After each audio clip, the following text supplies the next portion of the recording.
धर्म में रहने वाले लोगों की दिनचर्या बदल गई, परंपरा बदल गई। शिक्षा के कारण उनका रहन सहन, खान पान सब बदल गया।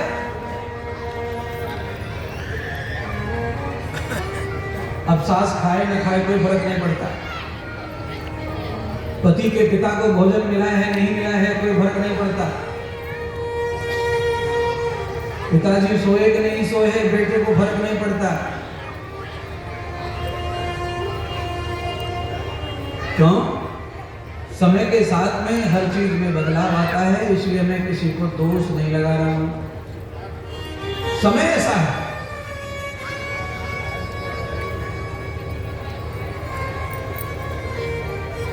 इसीलिए समय का पालन करने के लिए भागवत कथा। हम कैसे लौटे उस परंपरा में जो परंपरा हमारी छीन गई।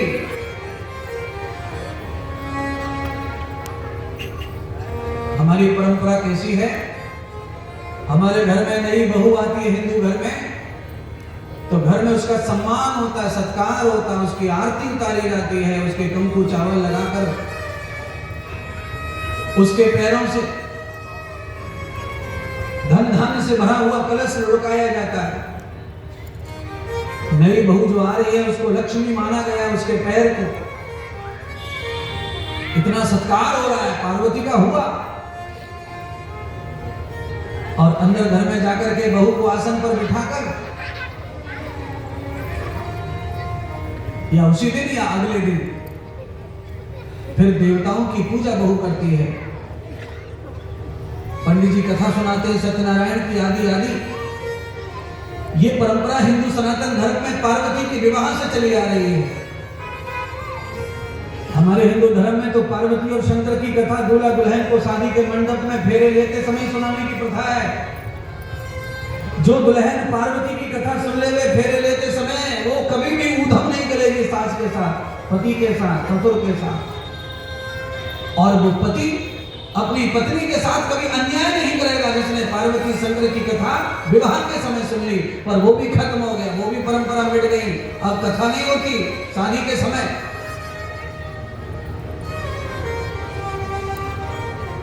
पार्वती के नाम का व्रत कन्या करती थी अच्छे दूल्हे अच्छे परिवार के लिए, अब वो भी नहीं होता है। क्यों? अंग्रेजी शिक्षा ने आग लगा के रख दी सारे कार्यक्रम में। अब अच्छा वर मिले, अच्छा पत्नी मिले, अच्छा पति मिले, उसके लिए कोई योजना नहीं है किसी की। अब योजना क्या है? अभी मूर्खानंद क्या कहते हैं? अब योजना यह है कि जिस लड़की को अपन ने परख लिया 6 महीने 8 महीने 10 महीने, शादी उसी से करो। जिस लड़की के साथ में रहे नहीं, देखा नहीं, परखा नहीं, उसके साथ शादी क्या करना? अब ऐसी परंपरा है। क्यों? ये परंपरा सब आग लगाने वालों की है, जो देश को पहले खाना चाहते थे हिंदुस्तान को, और वो सक्सेस हो गए, वो सफल हो गए, और तुम पराजित हो गए। बिना लड़ाई तुम हार गए। क्यों? जिन्होंने पत्नी बना करके 50 साल गुजार दिए, जो तुम्हारा पिता है, और जिसने 80 साल गुजार दिए पत्नी के साथ, जो तुम्हारा दादा है। तुम्हारा दादा और तुम्हारी दादी, तुम्हारी पिता और तुम्हारी माँ, तुम्हारे लिए जो बहू पसंद करके आएंगे वो धोखेदार नहीं निकलेगी, और तुम जो पसंद करोगे वो धोखेबाज होगा। अगर 60 साल के दादा फेल हो गए पसंद करने में, तो तू 6 महीने में क्या परख लेगा? 60 साल से दादा ने न जाने कितनी शादियां देख ली, कितनी औरतें देख ली, कितनी बहुएं देख ली, कितने मोहल्ले में लुगाई आ गई, कितनी चली गई। दादा का जो अनुभव है वो तेरे लिए परफेक्ट होगा, और तेरा स्वयं का अनुभव तेरे लिए परफेक्ट नहीं होगा। तू धोखे में जाएगा, तू फंसेगा।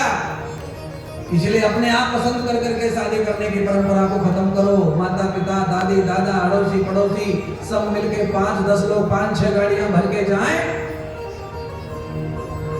लड़की के घर वालों के साथ बैठे बतराएं।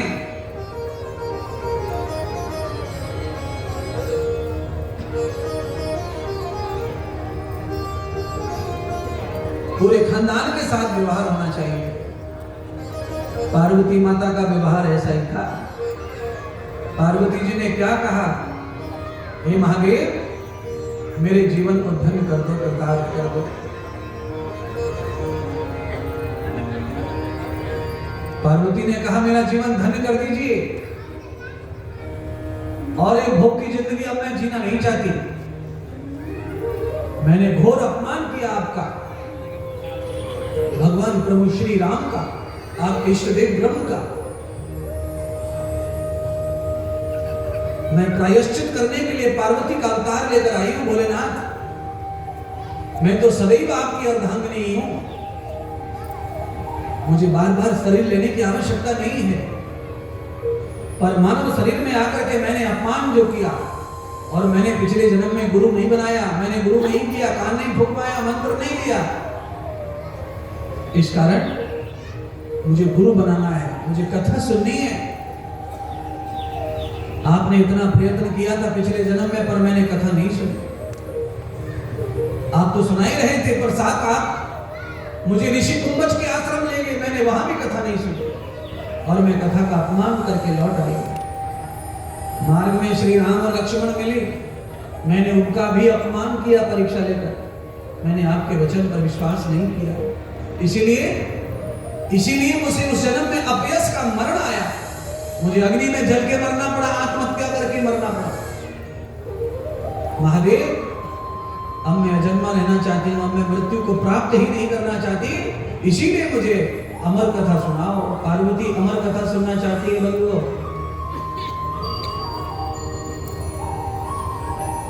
शंकर भगवान पार्वती को इस बात से देखकर खुश हो। वह अब मेरा ग्रस्त, मेरा जीवन साथी मेरे भगवान का है, कथा का है, वो ग्रस्त अच्छी अच्छी औलाद पैदा करता है। इसीलिए आप जानते ही ना कि पार्वती के यहाँ गणेश पैदा हुए, देवों के देव महादेव के घर में आदि पूजक गणेश। क्यों? जिन महिलाओं में गुरु की सेवा, जिन महिलाओं में कथा का लालच बैठ जाता है, उनके कोख से अच्छे अच्छे बालक पैदा होते हैं, अच्छी सेवा करने वाले। और जो मुर्गे की टांग चूस चूस के जी रही है, उनके बालक क्या हाल करेंगे वो तो तुम्हें पता चल जाएगा। 16 साल का जब होगा, गालों पे जब बाल आएंगे तुम्हारी टांग पकड़ के खुद ही खींचेगा घर के बाहर। पता चल रहा है सबको, मैं जो कह रहा हूं सब जान रहे हैं, सही कह रहा हमारा, यही तो हो रहा है हमारे घर में। पर हम जाए तो जाए किसको बताने, चुपचाप सहन कर रहे हैं सब। क्यों? क्योंकि घर से निकलते ही कुर्ता कुर्ता पहन के, चादर वादर डाल के, अकड़ के बाहर बताएंगे, घर की पोल खुल जाएगी तो अकड़ सब धरी के धरे रह जाएंगे। आदमी अपने ढक्कन लगा कर छुपा के रख रहा है, घर की प्रॉब्लम, घर की बीमारी, घर के कलेश, औलाद की हरकतें छुपा के। ना ना ना ना ना ना ना, छुपाओ मत, बीमारी और बड़ी हो जाएगी, जल्दी दिखाओ डॉक्टर को, किसी महात्मा के पास जाओ, जल्दी बताओ, जिससे बीमारी यहीं कहीं रुक जाए।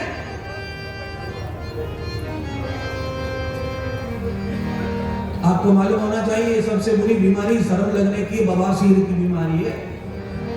बवासीर ऐसी बीमारी है कि 2-4 साल तक तो आदमी बताता भी नहीं किसी को, शर्म के मारे।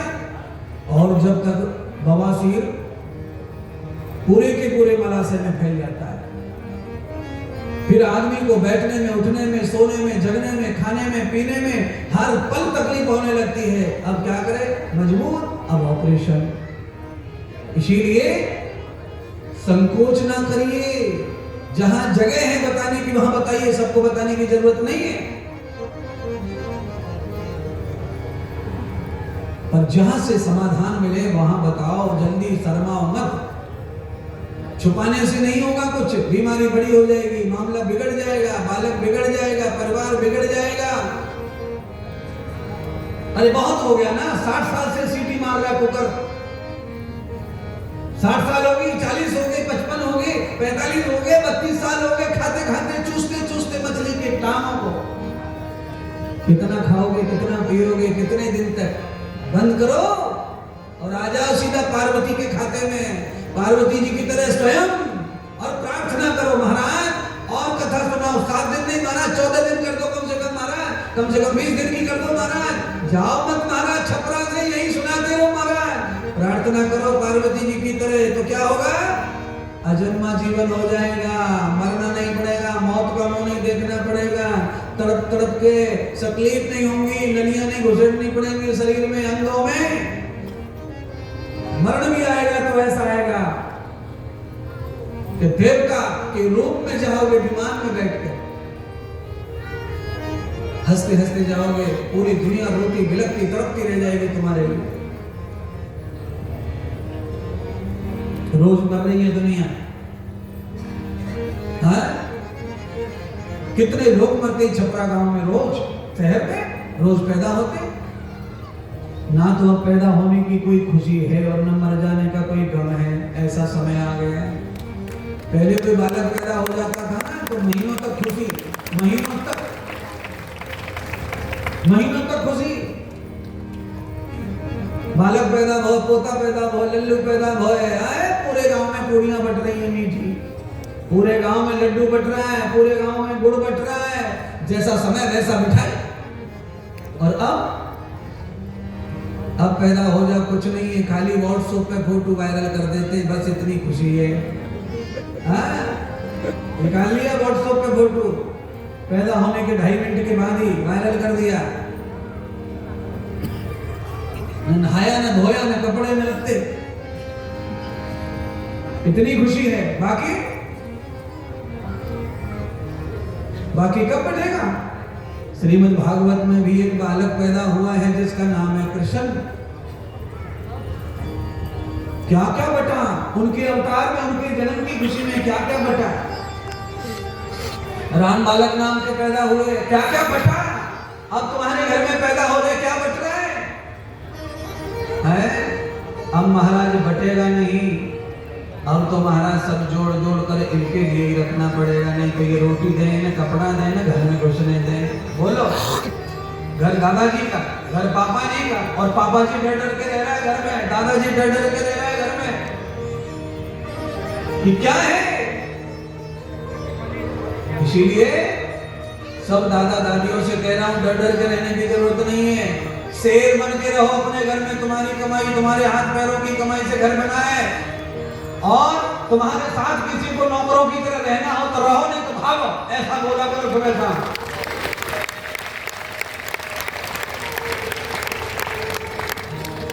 पर दादी हो रही है, गुरु जी हमें रख लो आश्रम में, बहू ने निकाल दियो, बहू ने निकाल दियो, बहू ने।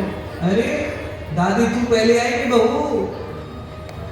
बहू तभी आई 2 साल पहले, तू तो 60 साल की है। 60 साल से भी तू कब्जा नहीं कर पाई घर के ऊपर, बहू ने आते कब्जा कर लिया। ये दादी तेरी कमी है।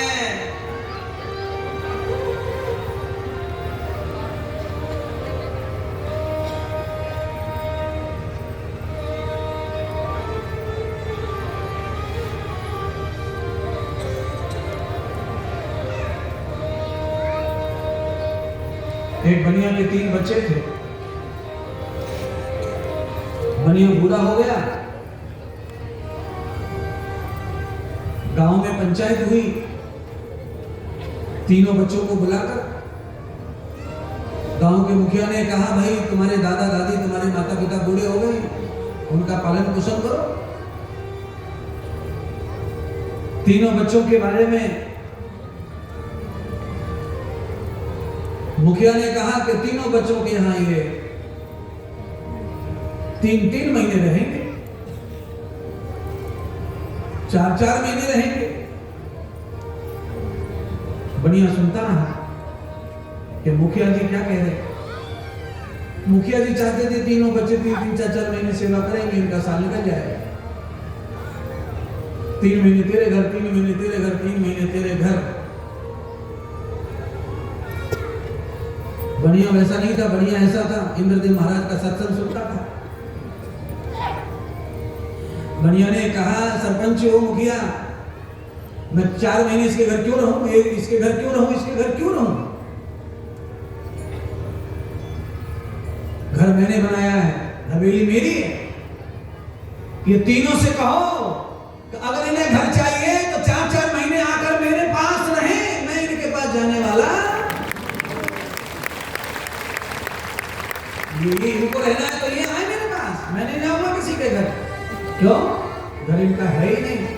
ये मुझे क्या रखेंगे? तो मैं आपसे यही कहना चाहता हूं, समय आने पर ऐसा बोलने की ताकत रखो, नहीं तो बुढ़ापा मसल दिया जाएगा तुम्हारा, बुढ़ापा कुचल दिया जाएगा। क्यों? तुम भी कोई कम थोड़ी हो, तुम भी तो मुर्गा चाकू खाए तुमने, खिंचाई की है मछलियों की,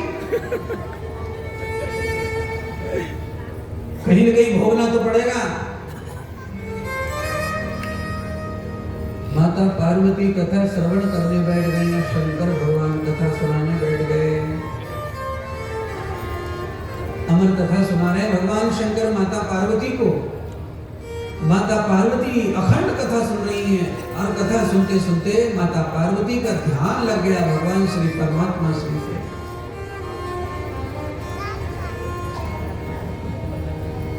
शंकर भगवान को लगा कि पार्वती सो रही है, पर पार्वती ध्यान में चली गई कथा के। पार्वती अब जो कुछ भी करना चाहती है जल्दी जल्दी करना चाह रही है, ध्यान भजन, पहले जो गलती हो गई वो दोबारा न हो जाए, कहीं प्रपंच बढ़े, बालक बच्चे होंगे, कहीं ऐसा न हो जाए ब्रह्म का ध्यान, परमात्मा का ध्यान हो न पाए और दूसरे कामों में मन लग जाए। इसीलिए माता पार्वती कथा सुनते ही सूत्र धारण कर लिया, आचरण धारण कर लिया और कथा का ध्यान करने लगी ब्रह्म का। शंकर भगवान कथा सुना रहे हैं, पार्वती जी कथा सुन नहीं पा रही है, ध्यान में चली गई। कुछ लोग कहते हैं पार्वती सो गई, मान लीजिए सो गई पार्वती।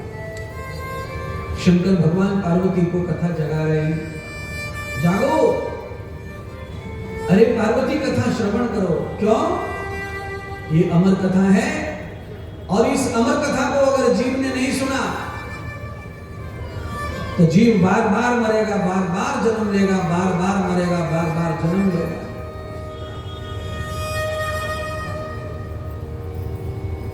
ऋषि मुनियों ने इसको गाया और बड़े भाव से प्रेम लगाया, और ये सबसे बड़ी सयानी, हाँ ये सबसे मूल सयानी, अरे गोरा ओ पार्वती, ओ गोरा सुन लो अमर कहानी, गोरा सुन लो अमर कहानी, गोरा सुन लो अमर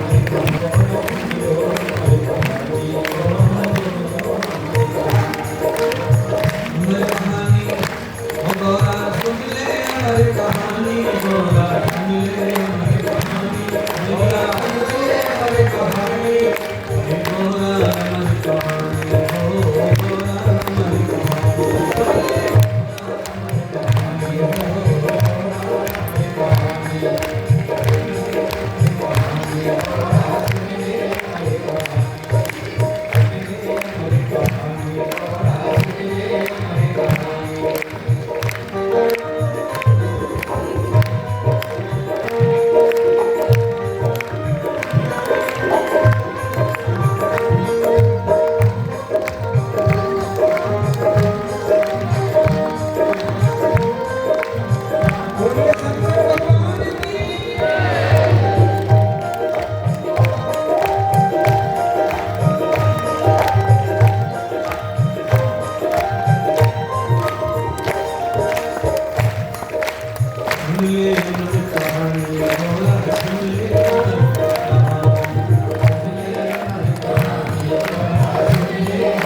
पूरे पंडाल में बिना मोबाइल के कोई दादी नहीं आई है।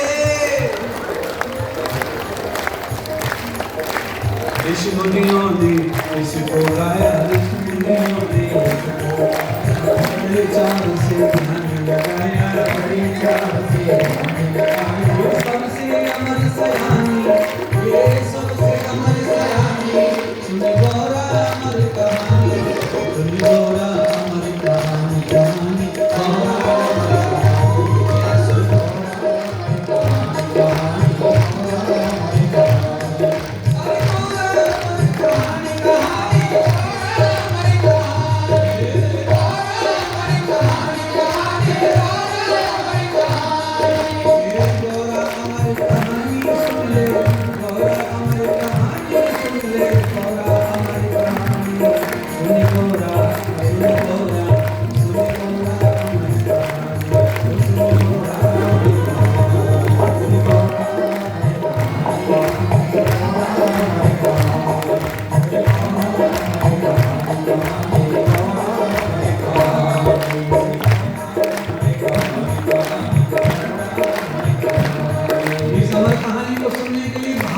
जाएंगे भाग्य। पंडाल में कोई छोटे घर वाले, कोई छोटी गाड़ी वाले, कोई गरीब होंगे पंडाल में जो आए, पर जिनके पास हवाई जहाज खुद के हैं उनसे भी ज्यादा भाग्य आपका है, क्योंकि आप अमर कहानी सुनने पहुंचे हैं। अमर लीला हो जाएगी तुम्हारी। न जाने कितने आए कितने गए दुनिया में। राजा रंग फकीर गौरा अमर कहानी कहानी